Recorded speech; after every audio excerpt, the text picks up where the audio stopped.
Hello दोस्तों, good morning. स्वागत है एक बार फिर से आप सभी का एमजेड एजुकेशन में। दोस्तों आज है 25 जुलाई। आज की इस वीडियो में हम लोग बात करेंगे 25 जुलाई 2021 के करंट अफेयर के सभी इंपॉर्टेंट क्वेश्चंस के बारे में। पूरी वीडियो ध्यान से देखिएगा, पूरी वीडियो डिटेल में समझाई गई है। अगर वीडियो पसंद आए तो वीडियो को लाइक और शेयर जरूर कर देना। चैनल पर नए आए हो चैनल को सब्सक्राइब जरूर कर लो, बेल आइकन को प्रेस कर लो, जिससे आने वाली सभी वीडियोज का नोटिफिकेशन आप तक पहुंचता रहे। इस वीडियो की डिटेल्स के साथ पीडीएफ फाइल और क्विज आपको मिल जाएगी हमारे एप्लीकेशन एमजेटी ऐप पर। गूगल प्ले स्टोर पर जाइए, एमजेटी एप्लीकेशन डाउनलोड कीजिए। चलिए बात करते हैं दोस्तों लास्ट डे के क्वेश्चंस की। लास्ट डे का हमारा पहला क्वेश्चन था, हड़प्पा सभ्यता के क्षेत्र लोथल की खोज किसने की थी? तो एस रंगनाथन राव जी ने की थी। मोहनजोदड़ो की खोज कब हुई? 1922 में हुई, राखल दास बनर्जी जी ने की थी। किस वेद में गायत्री मंत्र का उल्लेख किया गया है? ऋग्वेद में, सबसे पुराने वेद में। महात्मा बुद्ध को महापरिनिर्वाण कहाँ प्राप्त हुआ? कुशीनगर में। इन सब के बारे में कई स्टूडेंट ने डिटेल्स के साथ आंसर किया था। ऐसे ही आप लोग डिटेल्स के साथ आंसर करते रहो, धीरे धीरे एक एक करके सभी सब्जेक्ट आपके कवर अप करा दिए जाएंगे। चलिए बात करते हैं आज के दिन के पहले क्वेश्चन की। पहला क्वेश्चन है, टोक्यो ओलंपिक 2020 में भारत के लिए पहला मेडल किसने जीता? दोस्तों बहुत बड़ी खुशखबरी की बात है, मीराबाई चानू ने भारत को दिला दिया है पहला मेडल, वो भी सिल्वर मेडल। इससे बढ़िया आगाज कुछ हो ही नहीं सकता टोक्यो ओलंपिक में इंडिया का। मीराबाई चानू ने सिल्वर मेडल जीता है 49 किलोग्राम की कैटेगरी में, वेट लिफ्टिंग में, भारोत्तोलन में इन्होंने सिल्वर मेडल जीता हुआ है। ये दोस्तों बन गई हैं पहली भारतीय जो भारोत्तोलन में सिल्वर मेडल जीती हैं।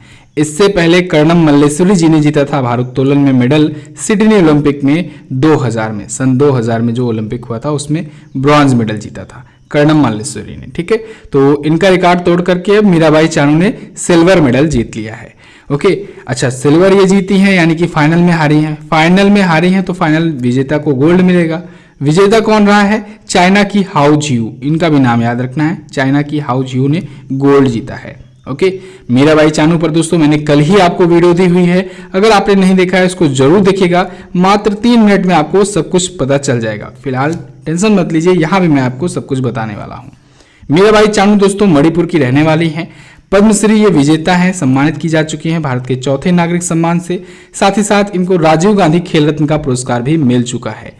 इनको मिला था विराट कोहली के साथ में 2018 में। इसके अलावा इनके कुछ और प्रदर्शन के बारे में बात करें तो देखिए यहाँ पर सबसे हाईएस्ट इनका प्रदर्शन रहा सिल्वर मेडल जीता है ओलंपिक में। ठीक है, टोक्यो ओलंपिक में 2020 के टोक्यो ओलंपिक में 49 किलोग्राम की कैटेगरी में।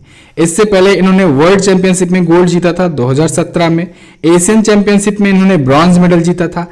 कॉमनवेल्थ गेम में ये 2 मेडल जीत चुकी हैं, गोल्ड और सिल्वर। सिल्वर मेडल इन्होंने जीता था ग्लासगो कॉमनवेल्थ गेम में और गोल्ड मेडल इन्होंने जीता है गोल्ड कोस्ट कॉमनवेल्थ गेम में। इतना क्लियर है। अच्छा, मीराबाई चानू ने दोस्तों कल 135 करोड़ की जनसंख्या पर, भारत की सभी जनसंख्या पर दोस्तों चेहरे पर मुस्कान ला दी। आप लोग कमेंट करके बताइए कल जब आपने ये न्यूज सुनी तो आपको कैसा लगा, आपका पहला रिएक्शन कैसा था? आप लोग कमेंट करके जरूर बताना। चलिए बात करते हैं दूसरे क्वेश्चन की। राष्ट्रीय आयकर दिवस कब मनाया जाता है? आयकर दिवस दोस्तों प्रत्येक वर्ष 24 जुलाई को मनाया जाता है। भारत में नेशनल इनकम टैक्स डे मनाया जाता है प्रत्येक वर्ष 24 जुलाई को। किसके द्वारा मनाया जाता है? ये सीबीडीटी के द्वारा मनाया जाता है, central board of direct taxes के द्वारा, यानी केंद्रीय प्रत्यक्ष कर बोर्ड के द्वारा ये मनाया जाता है। इस बार 161वां संस्करण है क्योंकि दोस्तों इसकी शुरुआत हुई थी 1860 से। ठीक है, 24 जुलाई 1860 को पहली बार सर जेम्स विल्सन ने भारत में आयकर पेश किया था, इनकम टैक्स की व्यवस्था शुरू की थी सर जेम्स विल्सन ने। ओके, तो इसी वजह से मनाया जाता है और इस बार 161वां मनाया गया। ठीक है, 1860 से आप जोड़ेंगे 161वां आएगा। तो 24 जुलाई को ये प्रत्येक वर्ष मनाया जाता है। ठीक है, सीबीडीटी आया है, इसके बारे में जानिए। सीबीडीटी यानी central board of direct taxes दोस्तों, जो भी डायरेक्ट टैक्सेस होते हैं, प्रत्यक्ष कर होते हैं, उनके लिए ये रेगुलेशन बोर्ड है। ठीक है, इनडायरेक्ट के लिए कौन सा है? इनडायरेक्ट के लिए है दोस्तों सीबीआईसी यानी कि central board of indirect taxes and customs. Clear, अगला देखते हैं। दुनिया का पहला 3D प्रिंटेड स्टील ब्रिज कहां खोला गया? तो दुनिया का पहला 3D प्रिंटेड स्टील ब्रिज दोस्तों खोला गया है नीदरलैंड में। नीदरलैंड के एम्स्टर्डम में खोला गया है दुनिया का पहला 3D प्रिंटेड स्टील ब्रिज। ये स्टेनलेस स्टील का बनाया गया है और एक डच रोबोटिक्स कंपनी है MX3D, इसके द्वारा ये डेवलप किया गया है। दुनिया का पहला ये 3D प्रिंटेड स्टील ब्रिज है। ओके, नीदरलैंड में इसका उद्घाटन किसने किया है? नीदरलैंड की जो महामहिम है रानी मैक्सिमा, उन्होंने। लगभग 40 फीट की ये लंबाई वाला है, लगभग 12 मीटर हम लोग कह सकते हैं। नीदरलैंड के बारे में बात करें दोस्तों तो अभी मार्क रूटे यहाँ के दोबारा प्राइम मिनिस्टर बने थे। मार्क रूटे 2010 से ही ये प्राइम मिनिस्टर हैं, अभी एक बार फिर से इन्होंने चुनाव जीता हुआ था। यहाँ की राजधानी है एम्स्टर्डम, करेंसी होती है यूरो। चलिए हम लोग लोकेशन देख लेते हैं वर्ल्ड मैप में। तो वर्ल्ड मैप में देखिए दोस्तों, ये रहा अपना प्यारा भारत। यहाँ से आएंगे हम लोग यूरोपियन कॉन्टिनेंट में, यूरोपीय महाद्वीप में। यूरोपीय महाद्वीप में आपको जर्मनी के पास आ जाना है। जर्मनी के पास देखिए, जर्मनी ये है बेल्जियम, ठीक है, बेल्जियम, जर्मनी, इधर फ्रांस है, इधर यूके है, और यहाँ पर पड़ जाता है नीदरलैंड, ठीक है। नीदरलैंड की कैपिटल है एम्स्टर्डम। अच्छा, नीदरलैंड में ही है दोस्तों द हेग, और द हेग में क्या है, अंतरराष्ट्रीय न्यायालय है द हेग में। उस दिन गलती से मैंने आपको हैती बता दिया था, उसको करेक्ट कर लीजिएगा। द हेग में है, द हेग नीदरलैंड में है, वहां पर है अंतरराष्ट्रीय न्यायालय, ठीक है, ICJ, international court of justice. अगला देखते हैं। अगला क्वेश्चन है, हाल ही में किसने नई पीढ़ी की आकाश एनजी मिसाइल का सफलतम परीक्षण किया? तो अभी हाल ही में डीआरडीओ ने दोस्तों एक नई जनरेशन की आकाश मिसाइल का परीक्षण किया है। आकाश मिसाइल दोस्तों ये सरफेस टू एयर मिसाइल होती है। ये बहुत ही शॉर्ट रेंज की होती है, बहुत लॉन्ग रेंज की तो नहीं होती है। 60 किलोमीटर की इसकी रेंज होती है, सतह से हवा में, यानी सरफेस टू एयर मार करने वाली ये क्रूज मिसाइल होती है। तो अभी हाल ही में इसकी नए जनरेशन का, एक कहीं नई पीढ़ी की मिसाइल का परीक्षण किया है, आकाश मिसाइल का। कहां से परीक्षण किया गया है? ओडिशा के इंटीग्रेटेड टेस्ट फायर रेंज से इसका परीक्षण किया गया है डीआरडीओ के द्वारा, ठीक है। डीआरडीओ के बारे में बेसिक पॉइंट्स तो आप जानते ही हो। स्थापना 1 जनवरी 1958 को हुई थी, हेडक्वार्टर नई दिल्ली में है, अध्यक्ष जी सतीश रेड्डी जी हैं। डीआरडीओ ने दोस्तों रिसेंटली बहुत सारे लॉन्चेस किए हुए हैं, इनके बारे में समय समय पर रिवीजन जरूरी है। डीआरडीओ ने दोस्तों अभी हाल ही में MPTGAM यानी कि man portable anti tank guided missile का परीक्षण किया है। डीआरडीओ ने अभी निर्भय मिसाइल का परीक्षण किया था। डीआरडीओ ने अग्नि प्राइम मिसाइल का परीक्षण किया था, जो कि अग्नि 1 मिसाइल का ही एक कहीं उन्नत संस्करण था। डीआरडीओ दोस्तों ये ब्रह्मोस मिसाइल की सेलिंग को लेकर के अप्रूवल दे दिया है, ठीक है, और डीआरडीओ के द्वारा या कहीं केंद्र सरकार के द्वारा मिल गया है कि ब्रह्मोस मिसाइल जो है वो दूसरे देशों को भी बेची जा सकती है, ठीक है। अच्छा, आकाश मिसाइल भी बेची जा सकती है। ब्रह्मोस मिसाइल के लिए किससे समझौता हुआ है? ब्रह्मोस मिसाइल दोस्तों सबसे पहले फिलीपींस को दिया जा रहा है। किसको? फिलीपींस को। अभी कल जो मैं लाइव आया था दोपहर में, ठीक है, 4 बजे, इसमें हम लोग रिवीजन करते हैं बहुत ही अच्छे से पिछले 6 से 7 महीनों का, ठीक है, लाइव टेस्ट के माध्यम से। उसमें मैंने आपको बताया था कि ब्रह्मोस मिसाइल फिलीपींस को बेची जा रही है, ठीक है। तो इसी प्रकार से अब कॉमर्शियल यूज भी होगा, यानी कि अब इंडिया भी एक्सपोर्ट करने लगा है मिसाइलों का। चलिए अगला क्वेश्चन देख लेते हैं। मध्य प्रदेश के किस शहर को यूनेस्को के द्वारा ऐतिहासिक शहरी प्रदेश परियोजना के लिए चुना गया है? तो मध्य प्रदेश के ओरछा और ग्वालियर, इन 2 शहरों को दोस्तों यूनेस्को के एक परियोजना है इसकी, ऐतिहासिक शहरी परिदृश्य परियोजना, उसके लिए चुना गया है। तो उपरोक्त तो दोनों ऑप्शन आपका करेक्ट होगा। अच्छा, इसे दोस्तों 7वें और 8वें शहर के रूप में चुना गया है। दक्षिण एशिया के 7वें और 8वें शहर के रूप में इसे चुना गया है। एक्चुअली में ये परियोजना 2011 से ही स्टार्ट है, यूनेस्को की ऐतिहासिक शहरी परिदृश्य परियोजना, हिस्टोरिक अर्बन लैंडस्केप प्रोजेक्ट, ठीक है, 2011 से ही चलाई जा रही है। और दक्षिण एशिया में बात की जाए, साउथ एशियन सिटीज की बात की जाए, तो इससे पहले अभी तक 6 सिटीज शामिल थे, जिसमें भारत के अजमेर और वाराणसी भी शामिल थे। तो अब 7वें और 8वें के रूप में ओरछा और ग्वालियर को चुना गया है, ठीक है। तो टोटल 8 ऐसे हो गए शहर इस प्रोजेक्ट के तहत जोड़ने वाले, यूनेस्को के तहत ये जोड़े गए हैं। यूनेस्को के बारे में जानिए। United Nation Educational Scientific and Cultural Organization, इसका फुल फॉर्म होता है। अभी इसी के द्वारा दोस्तों लिवरपूल को बाहर करने की घोषणा की गई थी। अभी कल ही तो मैंने आपको बताया था, लिवरपूल को बाहर किया जाएगा यूनेस्को की वर्ल्ड हेरिटेज साइट से। स्थापना इसकी हुई थी 1945 में, पेरिस फ्रांस में इसका हेडक्वार्टर है, और आंद्रे अजोले जी हैं इसके वर्तमान में अध्यक्ष। मध्य प्रदेश आया है, मध्य प्रदेश के बारे में जानिए। इंडिया के मैप में देखिए, ये रहा मध्य में राज्य मध्य प्रदेश।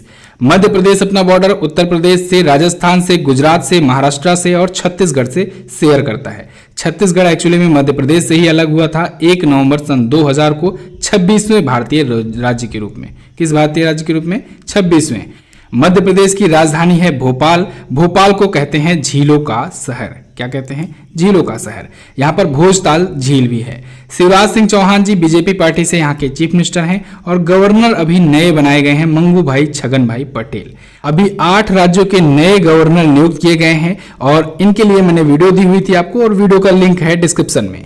मोहम्मद रफीक जी यहाँ के चीफ जस्टिस हैं मध्य प्रदेश हाई कोर्ट के। मध्य प्रदेश में जिलों की संख्या है 52, विधानसभा है 230, लोकसभा में यहाँ से सीटें जाती हैं 29 और राज्यसभा में सीटें जाती हैं 11। मध्य प्रदेश में नर्मदा महोत्सव मनाया जाता है, सांची का स्तूप स्थित है और यहाँ पर दोस्तों तानसेन पुरस्कार भी दिया जाता है। क्लियर। अगला क्वेश्चन देखते हैं। हाल ही में भारतीय ओलंपिक संघ ने निम्न में से किस कंपनी के साथ प्रायोजक के रूप में भागीदारी की है? तो दोस्तों इंडियन ओलंपिक एसोसिएशन ने अभी हाल ही में अडानी ग्रुप के साथ में प्रायोजक के रूप में या स्पॉन्सरशिप के रूप में भागीदारी की है। अब स्पॉन्सर्स की लिस्ट में ये भी शामिल हो गया है अडानी ग्रुप। आपको मैंने बताया था दोस्तों कि इंडियन ओलंपिक एसोसिएशन ने कई कंपनियों के साथ स्पॉन्सरशिप हासिल की है, जैसे कि उसमें आपको मिल जाएगा MPL, ठीक है, अमूल मिल जाएगा, ठीक है, MPL मिलेगा, JSW मिलेगा, ठीक है। बहुत सारे ऐसे कंपनियां हैं जिन्होंने स्पॉन्सर किया हुआ है। अब देखिए कोई जरूरी नहीं है एक ही स्पॉन्सर हो, इसमें सभी लोग कोई 1 करोड़ का अपनी तरफ से स्पॉन्सरशिप हासिल दिया है, कोई 2 करोड़ का, कोई 2.5 करोड़ का, ठीक है। MPL जो है ये सबसे ज्यादा ये इसे कहेंगे हम लोग प्रिंसिपल स्पॉन्सर, क्योंकि इसने 8 करोड़ दिया है, ठीक है, 8 करोड़ की स्पॉन्सरशिप इससे मिली हुई है। तो ये है प्रिंसिपल स्पॉन्सर MPL जो है, ठीक है, MPL स्पोर्ट कंपनी है। तो इन सब कंपनियों ने अपने अपने ब्रांड को प्रमोट करने के लिए इंडियन ओलंपिक एसोसिएशन को स्पॉन्सर किया हुआ है। क्लियर। इंडियन ओलंपिक एसोसिएशन आया है, इसके बारे में जानिए। 1927 में स्थापित हुआ। नरेंद्र बत्रा जी दोस्तों इसके वर्तमान में अध्यक्ष हैं। भारत में अभी तक ओलंपिक से रिलेटेड जो भी क्वेश्चन आए हुए हैं इस पर मैंने आपको वीडियो दी हुई है। वीडियो खूब पसंद आ रही है लोगों को, बहुत तेजी के साथ चल रही है। वीडियो को अगर आपने नहीं देखा है जरूर देखिए। अभी तक ओलंपिक शुरू हो चुका है क्योंकि, तो ओलंपिक से अभी तक का जो भी क्वेश्चन आया है उसको मैंने उसमें कवर कर दिया है। जैसे ही ओलंपिक कंप्लीट होता है एक और वीडियो में लेकर आऊंगा आपके लिए, ठीक है। उस वीडियो में ओलंपिक का, इसमें टोक्यो ओलंपिक में भारत का क्या प्रदर्शन रहा इस पर आपको बता दूंगा, ठीक है। उसका भी लिंक आपको डिस्क्रिप्शन में मिल जाएगा, वीडियो जरूर देखना है आपको, ठीक है। चलिए महत्वपूर्ण प्रश्नों की वीडियो है। अगला देखते हैं, किस भारतीय को संयुक्त राष्ट्र कर समिति का सदस्य नियुक्त किया गया? तो अभी हाल ही में रश्मि रंजन दास को दोस्तों संयुक्त राष्ट्र कर समिति का, टैक्स समिति का कमेटी का सदस्य नियुक्त किया गया है। सदस्यों में इनको भी शामिल कर लिया गया है। कब से कब तक के लिए? 2021 से 2025 तक के कार्यकाल के लिए इनको नियुक्त किया गया है। ये भारतीय वित्त मंत्रालय में संयुक्त सचिव हैं, ज्वाइंट सेक्रेटरी भी हैं, रश्मि रंजन दास। दुनिया भर के दोस्तों जो टैक्स स्पेशलिस्ट हैं उनकी लिस्ट में इनको भी शामिल कर लिया गया है, ठीक है। संयुक्त राष्ट्र की एक टैक्स कमेटी है उसमें ये सदस्य होंगे। अब संयुक्त राष्ट्र संघ के बारे में बात करें तो स्थापना इसकी हुई थी 24 अक्टूबर को 1945 को। इसी वजह से 24 अक्टूबर को मनाया जाता है यूनाइटेड नेशंस ऑर्गेनाइजेशंस डे, या कहें संयुक्त राष्ट्र संघ दिवस। 1945 में स्थापित हुआ था। एंटोनियो गुटरेस जी दोस्तों इसके हैं अध्यक्ष वर्तमान में। इनका कार्यकाल दोबारा मिला हुआ है एंटोनियो गुटरेस को, और अभी हाल ही में इनको एक अवार्ड मिला था। क्या आप लोग कमेंट करके बता सकते हो एंटोनियो गुटरेस को कौन सा अवार्ड मिला था? इनको दोस्तों मिला था जायद पुरस्कार। 2020 के लिए जायद पुरस्कार मिला था लतीफा इब्न जियातेन के साथ में, ठीक है। चलिए अगला क्वेश्चन देखते हैं। हाल ही में किसने बैंक विद ए सॉल नामक पुस्तक लिखी? तो अभी हाल ही में दोस्तों इसको लिखा है डॉक्टर C.K. गैरियाल ने, बैंक विद ए सॉल नाम की बुक। इस पुस्तक को लॉन्च किया है डी सुब्बा राव ने। डी सुब्बा राव दोस्तों ये भारत के पूर्व RBI के गवर्नर रह चुके हैं और इन्होंने इस पुस्तक को अभी हाल ही में लॉन्च किया है, जबकि इस पुस्तक को लिखा है डॉक्टर C.K. गैरियाली ने, ठीक है। Bank with a soul Equitas नाम की इस पुस्तक को। ये दोस्तों इक्विटास डेवलपमेंट इनिशिएटिव ट्रस्ट के संस्थापक भी हैं डॉक्टर C.K. गैरियाली। तो इनकी ये पुस्तक आई हुई है। अच्छा, एक पुस्तक हमारी भी आई हुई है दोस्तों 6 मंथ के करंट अफेयर की। इसको अगर आपने नहीं लिया है तो इसको जरूर लीजिए। पिछले 6 महीने का संपूर्ण कवरेज आपको इसमें मिल जाएगा, जनवरी से जून 2021 तक का। इसमें चैप्टर बाय चैप्टर बहुत ही अच्छे से डिटेल एक्सप्लेनेशन के साथ दिया गया है। हिंदी और इंग्लिश दोनों में लैंग्वेज में ये अवेलेबल है। हिंदी वाले स्टूडेंट हिंदी में ले सकते हैं, इंग्लिश वाले इंग्लिश में ले सकते हैं। आपको कूपन कोड यूज करना है MZT10 MZT एजुकेशन ऐप पर जाकर के अप्लाई करना है। आपको ये ई बुक मिल जाएगी मात्र 49 रेट्स में। चलिए बात करते हैं अगले क्वेश्चन की। भारतीय पैराशूटर रूबीना फ्रांसिस ने पेरू इवेंट में कौन सा मेडल जीता? तो इन्होंने जीत लिया है दोस्तों गोल्ड मेडल। ये मध्य प्रदेश की रहने वाली हैं, पैराशूटर हैं रूबीना फ्रांसिस। तो इन्होंने जीत लिया है गोल्ड मेडल, ठीक है, पेरू इवेंट में। अभी हाल में ये आयोजित हुआ था पेरू में पैरा स्पोर्ट कप, तो उसमें इन्होंने एक नया वर्ल्ड रिकॉर्ड सेट कर दिया है। बिल्कुल सही सुना आपने, इन्होंने एक नया वर्ल्ड रिकॉर्ड बना दिया है 10 मीटर एयर पिस्टल इवेंट में।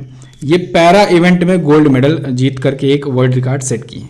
पैरा इवेंट यानी कि जो पैरा एथलीट्स के लिए होता है। ठीक है, अभी पैरालंपिक गेम्स होने वाले हैं तो उसके लिए भी ये क्वालिफाई कर चुकी हैं। ध्यान रखिएगा, जब भी कहीं ओलंपिक होता है, ओलंपिक के जस्ट बाद पैरालंपिक खेला जाता है। पैरालंपिक जो होता है वो पैरा एथलीट्स वगैरह के खिलाड़ियों के लिए होता है, यानी कि जो हैंडीकैप्ड वगैरह होते हैं उनके लिए खेला जाता है। ठीक है, उनके लिए ये आयोजन होता है, तो अभी वो भी आयोजित होगा। ठीक है, और पैरालंपिक आ ही गया है, इसके बारे में एक पॉइंट आपको याद ही रखना है कि पैरालंपिक जो होगा तो उसमें भारत के ध्वजवाहक मरियप्पन थंगावेलु होंगे। कौन होंगे? मरियप्पन थंगावेलु। जबकि जो अभी टोक्यो ओलंपिक शुरू हुआ है, चल रहा है, इसमें भारत के ध्वजवाहक कौन थे? इसमें मैरी कॉम और मनप्रीत सिंह, ये दोनों थे भारतीय ध्वजवाहक। क्लियर? चलिए फिलहाल आ जाते हैं क्वेश्चन पर। तो इन्होंने नया वर्ल्ड रिकॉर्ड सेट कर दिया है। मध्य प्रदेश की ये निशानेबाज हैं। इन्होंने किसका रिकॉर्ड तोड़ा है? इन्होंने तुर्की की आयसेगुल का रिकॉर्ड तोड़ा है। ठीक है, और 238.1 अंक हासिल किए हैं, पॉइंट्स हासिल किए हैं। चलिए अगला देखते हैं। भारत की सबसे उम्रदराज किस छात्रा का 107 वर्ष की उम्र में निधन हो गया? तो दोस्तों अभी हाल ही में भारत की सबसे उम्रदराज छात्रा थी भागीरथी अम्मा। इनका निधन हो गया है 107 वर्ष की उम्र में। इंटरेस्टिंग बात यह है कि इन्होंने 105 वर्ष की उम्र में पढ़ाई शुरू की। अब सोचिए आप, 105 वर्ष की उम्र की हो गई थी तब इन्होंने पढ़ाई शुरू की थी। 2 वर्ष बाद इनका निधन हो गया है। एक्चुअली में जब ये 9 वर्ष की थी बचपन में ही, तो तीसरी कक्षा में से ही इन्होंने पढ़ाई अपनी छोड़ दी थी और इसके बाद से पढ़ाई नहीं की थी। लेकिन महिला सशक्तिकरण के लिए, एक प्रकार से लोगों के बीच संदेश पहुंचाने के लिए, इन्होंने 105 साल की उम्र में अपनी शिक्षा जारी रखने का फैसला लिया। इस पर इनको अवार्ड भी मिला। भारत सरकार के द्वारा इनको नारी शक्ति पुरस्कार से भी सम्मानित किया गया था। तो भागीरथी अम्मा जी का 107 साल की उम्र में निधन हो चुका है। ये केरल की कोल्लम जिले की रहने वाली थी। ठीक है, चलिए तो बस ये तो थे दोस्तों हमारे आज के दिन के टॉप 10 करंट अफेयर के क्वेश्चंस। आई होप आपको वीडियो पसंद आई होगी। वीडियो अगर पसंद आई है तो वीडियो को लाइक कर दीजिए, शेयर कर दीजिए अपने दोस्तों के पास।